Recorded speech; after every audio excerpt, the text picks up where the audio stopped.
Kyrie, you scored 28 of your 30 points in the second half. What got you going there in the second half, and what did kids say to you at halftime?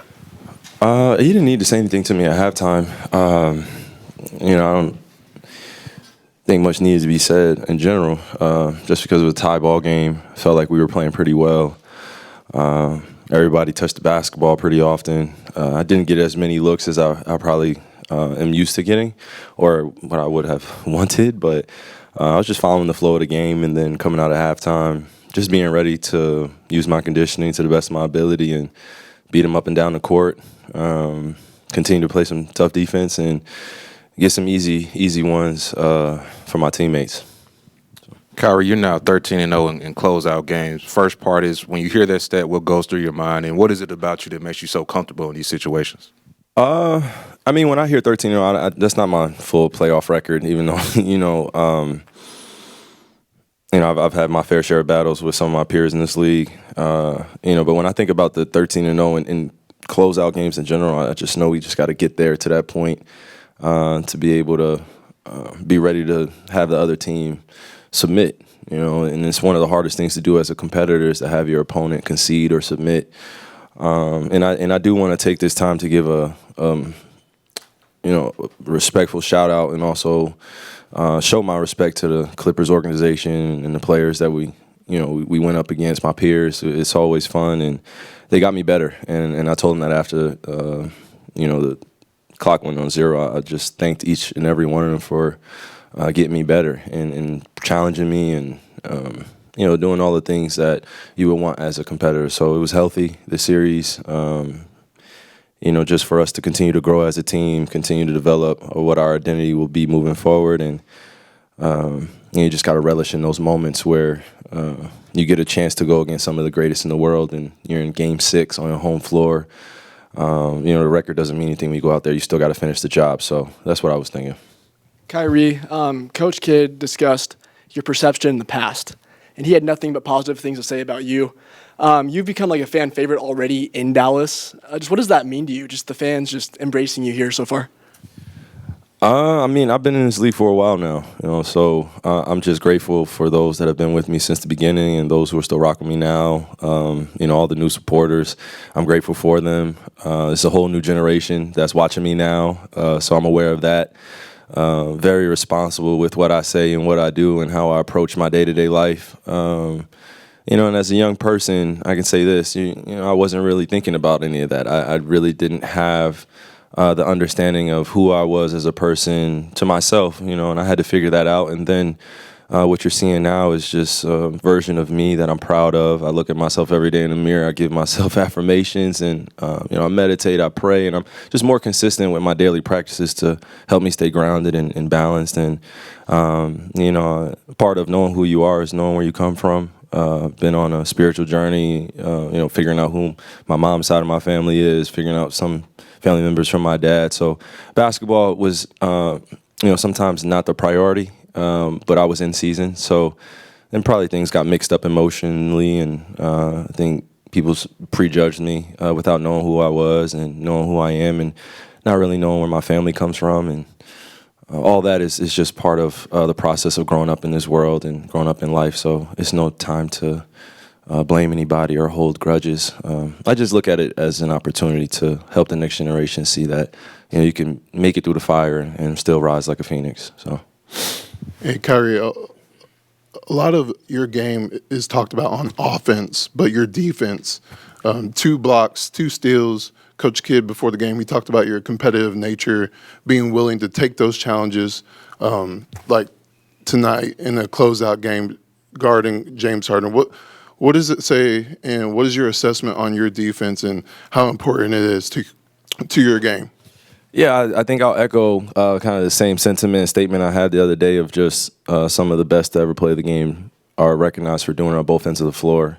And in order to make an impact on the defensive end, you have to be well-conditioned, and you have to have that extra gear to be able to be able to guard the best of the best. To make the best of the best miss, you have to make them feel uncomfortable. You have to know tendencies. You have to study the game of basketball, and you also have to appreciate their greatness and not disrespect them.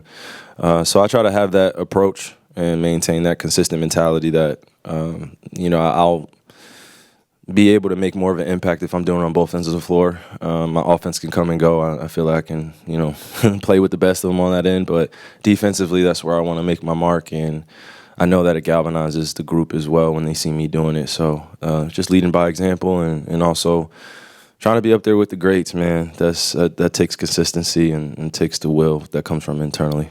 Kyrie, 2 quick ones for you. First playoff series as a member of the Mavs, how did that feel, just having the AAC rocking while you were kind of closing out that game? And then secondly, what has kind of the camaraderie been like with the team through this first playoff series, and what have you kind of learned about the team? Yeah, I genuinely believe that, we grew closer as a group, not even just playing games. We did a lot of things off the court together, and we have a relatively young group as well. They're all pretty much around the same age, so they like the same things. They listen to the same music. They enjoy playing video games. They love doing the little things that, kind of make them happy and keep them grounded. So for me, I've had to come to understand that this is a different era. I'm a different leader in a different era now, so I have to approach them a little bit differently to get the best out of them. And once I was able to do that, then, I know they're all self-motivated, so I just try to give them that encouragement, that positive reinforcement that they're doing the good things, and also push them to do more for themselves, to push past what their potential is right now. So sometimes they can't see it, but you got to challenge them in a healthy way. So I feel like I've done that alongside the coaching staff, and Jay Kidd's been great, and just coming in and having these man-to-man talks that we need sometimes. Even though we have women in the locker room too, our women are allowed to have a voice too. I just want to make sure that. But we have these conversations where it's just honest, and we need that. And to answer your first question, AAC was definitely rocking. I remember Maxey hitting, I think, 3 tonight, and I had never heard it that loud in there. So it's just to see the fans' reactions, to see them appreciate the game of basketball and also their home team. It feels good, and you feel right at home, just playing well. And even when we're not playing well, they still try to give us energy as best they can. Just knowing other fan bases that I've been a part of, it could get real toxic. So, here I think there's a good balance, and they like to protect their players. A lot of great players have come through here as well. So it's not like they haven't seen greatness before. I just think I'm in my era right now where we have a great team, and we should appreciate that and not take it for granted. Kyrie, there in the fourth quarter, you hit the 3 over PJ Tucker. It seemed like you wanted to break him down before you did that. But what did you see in that matchup in that moment? And I know you were already up, but what did that moment do for your team? Oh goodness, I was, I was laughing with the guys after I hit that shot. I don't even think I watched it go in, fully once it left my hands. I saw I got fouled. I fell to the floor. Then I was on the floor looking, kind of squinting and seeing if it went in, and just seeing my teammates' reaction and them pick me up. That was the best part of it. We knew that was kind of like the dagger in the series, and we were already up, but just those exciting plays that, momentum shifters mean a great deal. And we were already playing hard on defense, so to be rewarded on the offensive end where guys can get rest and then we get back and continue to play out the game until the clock's at 0, it's a big deal for us. So, I think you're seeing a group that's really selfless, and we want to celebrate each other, not just on the big shots, but the small wins, doing the little things, diving on the floor, picking our guys up. And I think if we stay on that trend, we'll do well for the rest of these playoffs. Kyrie, a lot of times after games, Jason will come in, and then you'll come in later. You guys don't necessarily say the same thing, but it seems like you're on the same wavelength. And I wonder how much of your success in Dallas is attributable to the fact that you've known Jason for a long time and you have that comfort level with him. I'll say this. It's not too often that you get to share a birthday with somebody, also a former top pick in the NBA, somebody that has won a championship before as a player and also as an assistant or a coach. And he has so much wisdom to offer, but I think he appreciates those that are curious about getting more out of their potential. And that's what we've connected on, is just not on the court stuff, but just as a person. How do you get the best out of yourself? He's been through a lot. I've been through a lot. He's seen a lot. I've seen a lot. I'm obviously younger.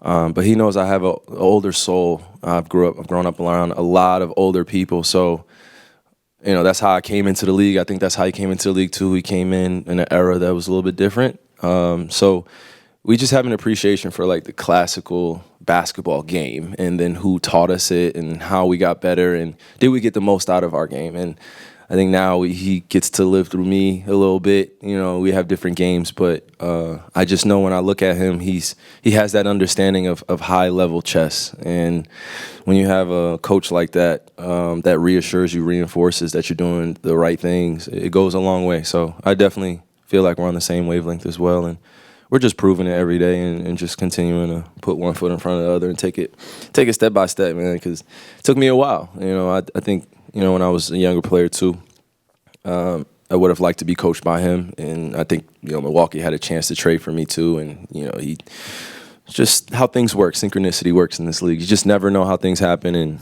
it took us about 7 years for all that to kind of show what we're doing now. So it feels good.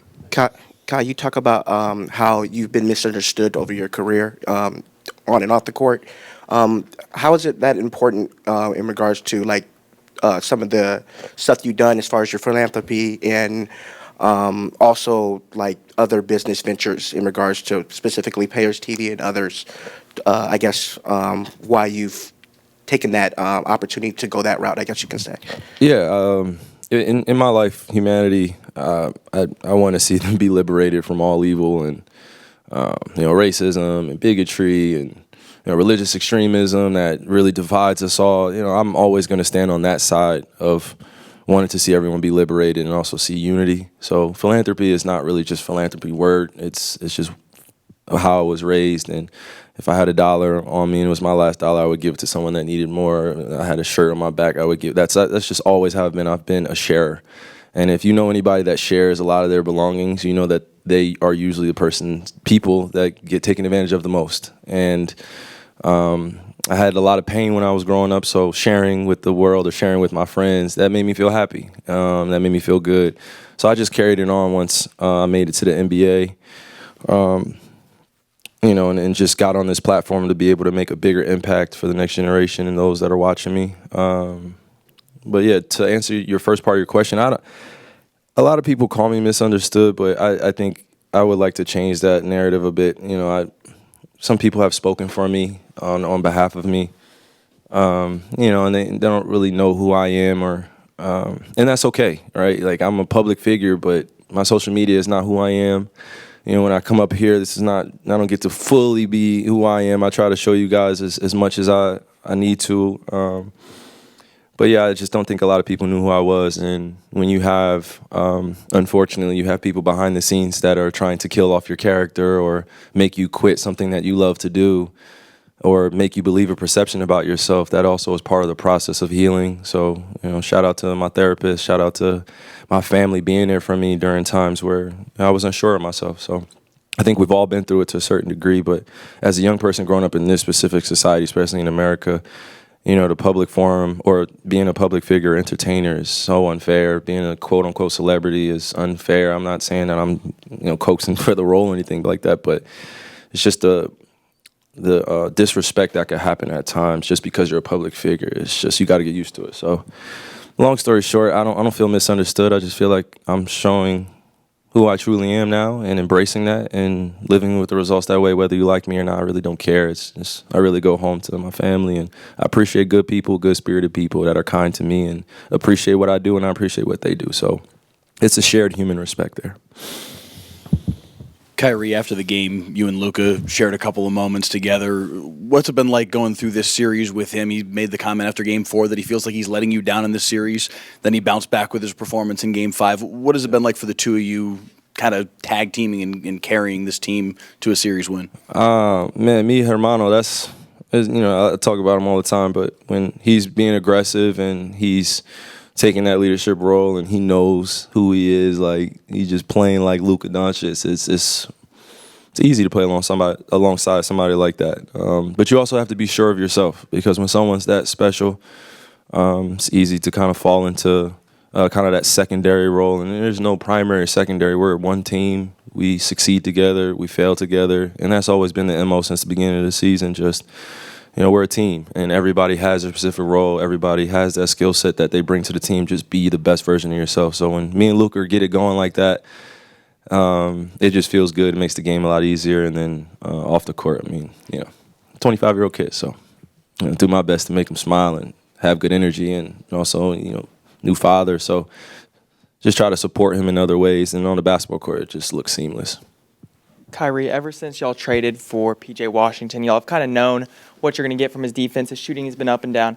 What does games like tonight, where he's shooting the three ball well, do for y'all? When PJ's shooting the ball well, it definitely creates a lot more opportunities and a lot more space for us to drive the basketball, but also when he hits timely shots and clutch shots, I think it goes a long way for his confidence. We've told him since he got here, shoot the shots when you're open or the shots that feel good. We don't really care about the percentages. We just want you to have a good foundational base on your jump shot and believe in it and have that confidence, and the rest will handle itself. We have enough scorers on this team, but when you're wide open, shoot the shot with confidence, and we'll keep crashing for you and we'll keep feeding you the basketball, but just keep doing the little things to get us these wins. So, thank you. Yes. Yep, appreciate you. See you next series.